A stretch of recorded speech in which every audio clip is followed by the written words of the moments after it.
quand je suis tombé, il y a une. Enfin là, j'ai la cicatrice, elle est Ouais, pas on voit future. la cicatrice, ouais. Mais quand je suis tombé, il y a eu une boule de sang qui est sortie de mon arcane, tu vois. Et ouais, c'est gore, c'est gore. Ouais. Et donc j'essaie de me relever, le kiné me stoppe et il me dit viens, on va Il s'asseoir. dit calme-toi, frérot. Je Ouais, reste ouais. par Et terre. en fait, il y avait l'équipe de football américain qui s'entraînait, on était dans un rec. Ok. Et les recs, c'est les trucs où il y a les trois grands terrains, Je vois. c'est Je typique vois aux à peu près, États-Unis. ouais.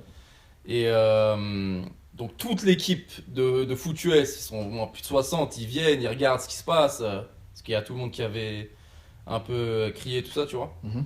Et donc là, c'est un peu la panique. Et au moment où j'arrête de me préoccuper de mon visage, je regarde mon poignet, il y a une boule qui a poussé. Mhm. Et j'arrive pas à bouger mon poignet, tout ça. Et là, c'était compliqué. Je suis parti à l'hôpital directement faire un X-ray. Mhm. Et c'était cassé. Shit. Fin de saison, ouais. Avant le premier match, la saison n'a pas encore commencé et t'arrives déjà cette dinguerie. Ouais, Encore un coup d'arrêt, encore une porte qui se ferme. ouais, Mais tu restes encore positif. exactement. Et tu t'entraînes. Et Exactement. je voyais tes petites vidéos, t'avais le poignet cassé.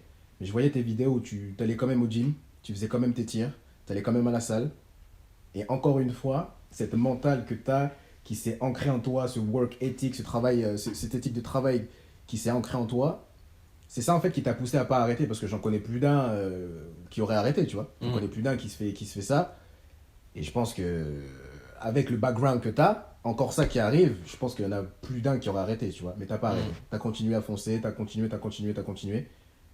Et c'est incroyable. Et du coup, qu'est-ce qui se passe après cette année-là? C'est ta dernière année aux États-Unis, C'était celle-là, ma hein. dernière année, oui. C'était ma dernière année. Dernière année Donc, aux États-Unis, ouais. donc je fais une Dernière année redshirt où je joue pas de l'année, je fais mes cours et tout ça. Et après, je reviens l'année d'après et je joue mon année, ma dernière année aux États-Unis, ouais. Ok. C'est très bien passé.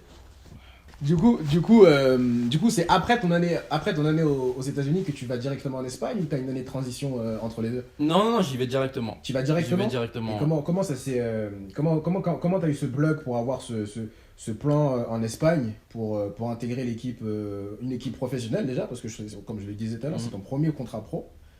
Et comment ça s'est décanté un peu tout ça? Comment t'as eu le filou? Comment t'as eu Euh, l'idée? Je perds mes mots, quand même. Bah, en fait, après ma dernière année aux États-Unis, j'ai pris un agent, ça s'est mal passé. Ok, Et je voulais faire un retour en France aussi. ok. Et je pensais que c'était le moment, ça y est, de revenir Mhm. en France. Toujours Et je remarque encore, excuse-moi je te coupe, il y a toujours ce petit retour aux sources qui est toujours important que je remarque, tu vois. ouais. Au début, tu as commencé à Argenteuil, tu allé à Sanois, tu n'étais jamais très loin de la maison, Mm. tu as arrêté, après tu es revenu à Argenteuil, après tu es reparti. Il y a toujours un pied dans le retour aux sources qui est très très important avec ton histoire, et je trouve ça intéressant. Voilà, excuse-moi, tu peux reprendre, tu peux reprendre. Donc voilà, j'ai eu un peu une galère avec un agent, Ouais. donc j'ai dû changer dernière minute et j'ai pas eu de plan en France qui m'intéressait. Mhm. Et donc j'ai rebondi en Espagne. Ok. Ok, comment ça se passe ta première. Comment ça s'est passé cette année en Espagne? Raconte un peu comment ça s'est passé cette année en Espagne à Murcia. Je prenais pas mal de nouvelles quand tu étais là-bas, Ouais, je t'avoue. ouais, ouais. De toute façon, j'ai toujours eu un petit œil sur ce que tu faisais. Et cette première année pro, alors comment tu l'as ressenti et comment tu l'as vécu cette première année? C'était vraiment bien là-bas, c'était vraiment bien. J'ai beaucoup aimé mon coach. Les coéquipiers avaient beaucoup d'étrangers, pas mal d'Américains, donc on s'entendait super bien. Il faisait beau toute l'année. Murcia. La culture du basket là-bas, elle est incroyable. Ouais. Et Très, très grosse culture de Ouais, basket, ouais, très très en grosse culture Espagne. du basket. Très, très Et donc voilà, c'était vraiment super. J'ai vraiment l'Espagne, c'est vraiment un pays que j'aime beaucoup. Ouais, t'as réussi un peu à t'acclimater à la vie espagnole ou pas? Au début, c'était difficile, je Ouais. parlais pas. Il y a eu un Ouais. déclic après 5 ou 6 mois où j'ai commencé vraiment à bien parler. Ah, quand même, 5 Et là, ouais, et là, ça s'est mieux passé parce que Murcia, c'est une belle ville, mais Ouais. c'est pas une ville touristique où tout le monde parle anglais, donc Je c'était vois. un peu galère au début. Ouais, Je c'était vois un peu très très galère. bien. Je vois très très bien. Non, c'est fou, c'est fou, Mm. c'est fou. Et après cette année, tu continues ton petit bonhomme de chemin, tu continues et tu t'atterris en Allemagne, si je dis pas de bêtises. Exactement. T'atterris en Allemagne, à Coburg, Mm. deuxième année en professionnel. Deuxième année. Comment ça se passe? Sur l'ensemble, c'est très bien passé, mais Ok. le début, il a été très difficile parce Ok. que j'ai eu des problèmes d'inflammation à ma hanche et Ouais. j'ai failli me faire couper. Ok. J'ai failli me faire couper et j'ai très bien rebondi et après ça s'est très bien passé pendant Ok. le reste de la saison. J'aimerais qu'on rentre un peu plus en détail sur cette histoire que je connais Ouais. de cette blessure à la hanche. Mhm. J'aimerais en faire part avec ma nouvelle communauté qui va regarder. Mhm. Est-ce que tu peux raconter encore une fois cette histoire qui est incroyable parce que tu te blesses à la hanche, tu as, une inflammation à la hanche, l'équipe, je crois, veut te couper, Mhm. le coach vient te voir ou le staff, etc., vient te voir pour dire qu'en fait tu joueras pas un match, Mhm. quelque chose comme ça. Et qu'est-ce qui se passe ensuite après ça? Donc déjà, on commence la pré-saison, on enchaîne énormément de matchs. Ok. Mon coach était un très bon coach, ça a été très difficile, donc il voulait qu'on prenne un gros rythme dès le début. On a Ok. enchaîné, je crois, 5 matchs en 8 jours. Ah ouais. Ouais, bah, c'était c'est des matchs drôle. amicaux Ouais, ouais. et avant que la saison commence. Et là, je commence à avoir des douleurs à la hanche.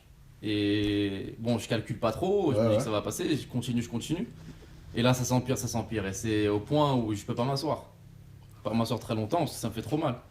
Et donc, je préviens le coach, je lui dis voilà, faut que j'aille voir un spécialiste ou pour Mhm. voir s'il y a un problème, faire des tests et tout ça. Mhm. Il m'envoie direct à Munich, le docteur qui voyait Kobe, le docteur qui voyait Carmelo. Ok. Et Donc, expertise fiable. non, ouais, c'était un ami du coach en fait. Ok. Et donc je vais le voir et il fait un IRM et tout ça. Et il me dit il faut opérer. Et là j'ai dit c'est pas possible. C'est pas possible. Il n'y a pas une autre solution. Il m'a dit l'autre solution c'est du repos total. C'est une inflammation, tu vois, c'est rien de cassé tout ça, mais c'est Mhm. repos total et ça peut prendre très longtemps en fait. Ça peut prendre très longtemps. Je lui ai dit, bon, on voit comment ça avance, on va ajuster un peu avec le coach et tout ça. Donc le coach, il était dégoûté, bien sûr. Tu m'étonnes. Et donc je m'entraîne une fois par semaine, la saison commence. Donc du lundi au jeudi, je m'entraîne pas, je fais un peu de rééducation. Ouais. Et je m'entraîne que le vendredi et je joue samedi. Ah ouais. Et je fais ça pendant 4 matchs. Et je suis pas bon. Enfin, je suis Ouais, pas bah oui, le rythme, il est non pas là, il plus est pas très installé. mauvais, mais en fait, ils m'ont pas recruté pour ça, tu vois. Et après le 4e match, ou 5e match, je sais plus exactement, je suis convoqué le lundi dans le bureau du général manager et il me dit que, enfin, le président il est là. Je rentre dans la salle, il n'y a pas une bonne ambiance, tu vois. Ouais, tu sens la C'est tension, pas ouais. sourire, ouais. Tu D'habitude. sens les énergies sont pas bonnes. Il y a un Mm. truc qui. Ouais. Ouais, ouais. Et le général manager, j'étais très cool avec lui, il parlait français, tout ça, Mhm. et c'est lui qui m'a recruté, etc. Mhm. Et donc je m'assois et le président il prend la parole direct et il dit voilà, Kevin, nous on peut pas prendre de risques, on doit faire des résultats cette année et toi je sais que tu as un problème à la hanche, je sais que c'est pas de ta faute, etc. Mais on doit prendre une action et voilà, ça va être ton dernier match, le match qui est arrivé. Comme ça. Et en fait, ça c'était lundi, mercredi il y a un Américain qui vient, un meneur. Et Ah donc, oui, en direct, fait, ils avaient pris direct les devants. en fait, Ils oui. avaient anticipé. Moi, j'étais deux. Moi, j'étais poste arrière. Ok. Mais lui, il allait faire aussi jouer en deux. Et donc, ils ont déjà anticipé un peu, tu vois. Et c'était un très gros joueur, Chase Adams. Ok. Et donc, la semaine avance. Moi, dans ma tête, voilà, je suis. C'est presque fini, quoi, tu vois. Je commence à dire à mon agent d'essayer de trouver un autre club et tout ça. On joue samedi. Et je crois que je mets 20 points. On gagne le match. Donc déjà là c'était un peu, tu vois, on arrive lundi, je suis pas viré. Mm. Donc on continue et là c'est 25, 39 et on gagne les matchs, tu vois. Mhm, Et mhm. je commence Et tes stats à... commencent à grossir de plus Ah en oui, plus oui, en fait. oui, là je fais des gros matchs Mhm. et voilà, c'est bon, on a pu parler de, La décision de elle a été prise. licenciement, ouais, voilà. En Donc, fait, la décision elle a été et- prise sur le terrain, ouais, plus dans les bureaux. ouais, c'est ça. Incroyable. Et ce qui est fou, c'est que petit à petit, la douleur est partie. Et à bout d'un moment, j'avais plus rien après 3-4 matchs, juste 3 semaines après, alors que le spécialiste m'a dit d'opérer. Il avait Tu vois. attesté lui-même que l'opération était à faire. Ouais, C'est incroyable. Et du coup, tu finis ton année en Allemagne et tu t'atterris en Grèce en Grèce. cette fois. Ouais. Raconte un peu comment tu passes de l'Allemagne à la Grèce. Comment la transaction se fait, comment la transition elle se fait. Déjà, à la fin de l'année en Allemagne, j'avais des propositions pour venir en Pro B, pour finir la saison en Pro B, D'accord. et en France. En France, Et ok. donc moi, Ok. je voulais revenir en France, c'était parfait pour moi. Ok. Ça s'est pas fait par rapport à mon club qui voulait pas me libérer. Et donc j'arrive en été, je me dis c'est bon, il y a eu des clubs en France qui m'ont proposé, ils vont me proposer aussi Mhm. cet été. Mhm. Ce qui te Et paraît logique, rien ouais. du tout. Donc après la saison, plus rien. Après, en France. En France, en tout cas. Plus rien, j'avais des offres à l'étranger, tout ça. En France, j'attends. Je voulais jouer en France et tout ça. Il n'y a rien qui tombe. Ok. Alors qu'il y a eu des clubs qui m'ont proposé en fin de saison. Bref, donc je prends la porte en Grèce et là-bas c'était une expérience incroyable. Avec un coach incroyable, c'était. Non, Malheureusement, c'était. t'es pas allé au bout de cette saison-là. C'est vraiment dommage, ouais. C'est C'est vraiment vrai, c'est dommage. vraiment dommage que tu sois pas allé au bout de cette saison-là, pardon, mais comment tu t'es acclimaté à la vie grecque? Comment ça s'est passé? Raconte un peu comment c'est. Dis-moi en plus, j'ai envie de savoir. Ouais, Ça donc me- là, je suis pas atterri j'ai pas atterri à Athènes. Ok, Donc j'étais dans une petite ville qui s'appelle Agrigno. ok, C'est une ville un peu, pour comparer, comme Cormeil, tu ok, vois les petites villes, ok. mais il y a Un peu en quand même un banlieue peu. parisienne, Ouais, un peu voilà, reculé, voilà, de c'est toute ça, façon, tu ok. vois. Donc disons Donc, que c'est une petite banlieue grecque. ouais, un c'est petit peu ça. reculé Ok, C'est je vois. c'est sur la côte, à côté Ok. de Patras et tout ça. Et là-bas, personne parle anglais. Ah ouais, Et le grec, c'est difficile. c'est musclé comme langue. C'est musclé. C'est musclé C'est comme musclé. langue. Après, Donc, t'as musclé ton langage avec l'allemand quand même. L'allemand, c'est vrai que il y a match. il y a match, il y a match. C'est un match équilibré. Ça Là. va, Donc, non, c'était difficile au début, mais mon coach, il m'a mis dans des bonnes conditions. Ok. Donc, en fait, on passait énormément de temps, comme dans tous les ans, tu passes énormément de temps avec tes coéquipiers et le staff. Donc, en fait, t'as pas non plus besoin de parler la langue locale et on parle anglais là-bas dans l'équipe. Ok. Donc, ça s'est super bien passé. Et il faisait encore comme l'Espagne, même mieux. Beau toute l'année, tu manges bien toute l'année. C'est génial. Les gens sont fanatiques du basket là-bas, C'est fanatiques génial. du basket. Donc, c'était vraiment Non, top. lourd. Et là, cette année, enfin, Enfin, Mm. you back. à la maison, You à back? Paris, I'm back. Comme I'm comme back. MJ. I'm back. I'm back. Incroyable, I'm back. incroyable. I'm back. Ce retour en France. Quand j'ai su ça, j'étais comme un fou. J'étais Ouais. comme un fou. Ah, j'étais comme un fou. Parce que je sais, tu t'en parles depuis tout à l'heure, et je sais que tu avais envie quand même de revenir un peu aux sources, Mm. tu vois. Revenir à la source, surtout pour la famille, c'est important, tu vois. La famille, les potes, l'environnement, etc., tu vois. Là, t'as ton environnement, t'as tes potes, t'as ta famille qui est juste à côté, tu vois. Je pense que c'est aussi un petit plus quand, par exemple, je sais pas, quand t'as pas fait un bon match ou quelque chose comme ça, tu vois, t'as peut-être parfois Ah, ça envie fait la différence, bien sûr, ça fait la Tu vois, différence, c'est tu énorme. vois. C'est énorme. tu vois, et raconte comment c'est ce retour au bercail, j'ai envie de te dire. Ouais. Comment ça s'est décanté avec le Paris Basketball. Ça avait commencé avec l'Amiral League et Ok. organisé par Amarassi, Amarassi, le grand frère. un de tes coéquipiers, le Le grand grand frère, frère. l'amiral, L'Amiral. qu'on l'Amiral, qu'on l'Amiral. salue. Et donc voilà, et ça s'est bien passé là-bas. C'était un tournoi pour reprendre du rythme, mais il y avait des grosses têtes. Ouais. Il y avait des grosses têtes, il y avait des gros joueurs qui jouent en équipe de France, en championnat D'autres d'Europe. NBA aussi. Voilà, il y avait D'autres quelques NBA. joueurs NBA, ouais, et ça s'est bien passé. Donc Amara a fait le contact avec Jean-Christophe Prat, Le le coach. incroyable. Et donc voilà, ça s'est fait. C'était une période d'essai, j'ai pris la période d'essai. En cette période de fou de pandémie. Mhm. Donc voilà, c'était un pari à faire aussi, et un pari à faire à Paris. C'est fou. Et- Poète. Basketteur et poète. Il manie les mots aussi Mais bien qu'il manie la mais balle. non, arrête. Ma mère. Et maman. Et voilà, donc ça s'est bien passé. Et grand merci encore à Amara. Grand Amara merci. qui a fait beaucoup de choses derrière la scène Grand merci. pour que je revienne en France. Comme Donc, quoi sa voix porte. Sa voix porte. Ah non, mais il est elle incroyable. respectée. incroyable. Monsieur- très très grand un monsieur homme du basket incroyable. français. Ah ouais, Très bien très sûr. grand Je trouve que ton destin est vraiment incroyable, frérot, et ça montre vraiment la personne que t'es. Tu le mérites en vrai. Tu le mérites. Après tous ces exploits, après tous ces stops, toutes ces épreuves, t'as pas lâché, t'as continué. Mm. Et en vrai, il y a un homme là-haut qui te guide, frère. Qui te guide très très fort, et c'est incroyable. C'est Non, incroyable. même les Incroyable. déceptions, comme on dit, quand t'as des grands rêves, il y a toujours des cauchemars qui vont avec. Toujours. Toujours. Donc quand les choses se passent très bien, il faut profiter, mais il faut aussi savoir que derrière, il faut être prêt à amortir un certain choc qui peut arriver. Et c'est ça ma carrière, c'est les montagnes russes. C'est Mm. les montagnes russes et c'est pas fini. Il y aura C'est pas encore fini, quoi. des grands hauts, il y aura des bas. Et faut garder la même attitude quoi qu'il arrive. C'est ça, en fait, c'est ça. Faut Mentalement, c'est une question de. Je pense que c'est beaucoup une question de mental et une question de comment tu abordes les choses et comment tu vois les choses. Tu vois. Exactement, perception. Perception. Exactement. Comment tu vois les Perception. choses dans la vie. Parce que c'est. Tu peux aussi retranscrire ça dans la vie de tous les jours. Tu vois, pas Mm. seulement sur un terrain de basket, mais dans la vie de tous les jours, il peut t'arriver des grosses choses. Tu vois. Tu peux y prêter de l'importance comme tu peux ne pas y prêter d'importance. Tu peux. Ça dépend des épreuves. Ça dépend Mm. comment tu les abordes en fait. Tu les Mm. abordes avec sérénité, avec conviction et avec vision, Mm. tu peux t'en sortir. Tu peux t'en sortir et c'est exactement ce que tu es en fait. Tu montres, tu prouves aux gens et tu montres aux gens que tu es incroyable, encore une fois. Non, arrête. Je vais l'appeler incroyable C'est cet juste- épisode. Je vais l'appeler incroyable cet épisode. Je Non, pense mais que je c'est vais l'appeler juste, incroyable. ouais, c'est juste une question, comme je t'ai dit, de perception où tu sais que moi je fais du basket. C'est un jeu.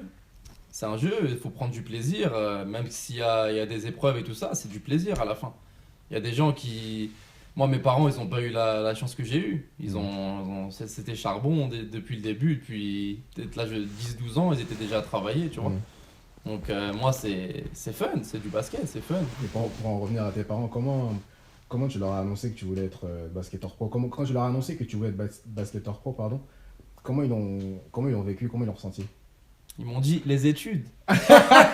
Non, ils La m'ont dit. phrase, la phrase. Non, bah en fait, dans ma famille, il n'y a eu aucun sportif professionnel, donc mon père, il voyait pas ça vraiment possible, mais dans sa mentalité, mon père aussi m'a dit rêve grand et fais-le, mais prends les études au sérieux, tu vois. Mm. Donc en fait, les États-Unis, ça a été très bien parce que j'ai pu faire ce cursus où j'ai eu mon diplôme Mm.